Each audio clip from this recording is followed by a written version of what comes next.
نحمده ونصلي على رسوله الكريم اما بعد فاعوذ بالله من الشيطان الرجيم بسم الله الرحمن الرحيم رب اشرح لي صدري ويسر لي امري واحلل عقدة من لساني يفقهوا قولي اللهم صل على محمد النبي الأمي وعلى آله وسلم تسلیما کثیرا۔ امید کرتا ہوں سب خیریت سے ہوں گے۔ اللہ سے دعا ہے کہ اللہ تمام مسلمان بہن بھائیوں کی عمروں میں برکت عطا فرمائے۔ ناظرین کرام، ناجائز تعلقات کو ختم کرنے کے لیے آج آپ کو ایک مجرب ترین وظیفہ بتا رہا ہوں۔ ناجائز تعلقات نہ صرف حرام ہے بلکہ اس سے کئی اور برائیاں جنم لیتی ہے۔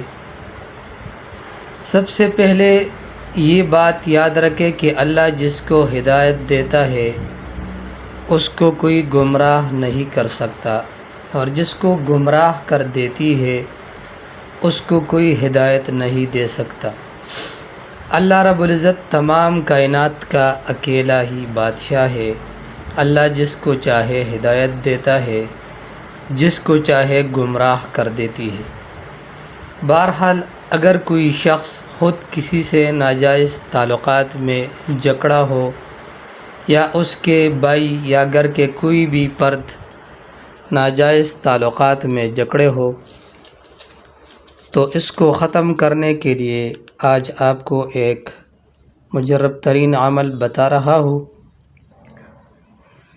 سب سے پہلے تو اللہ سے مانگ کر دعا کیا کرے اور اپنے کیے پر شرمندگی اختیار کر کے سچی دل سے توبہ کرے، کیونکہ جو شخص بھی سچی دل سے توبہ کر دیتی ہے اللہ اس کے توبے کو قبول فرما لیتا ہے۔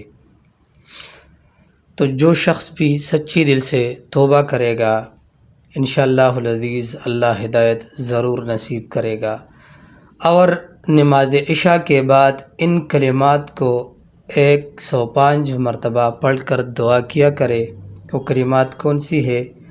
رب اصرف عنی السوء والفحشاء واجعلنی من عبادک الصالحین۔ رب اصرف عنی السوء والفحشاء واجعلنی من عبادک الصالحین۔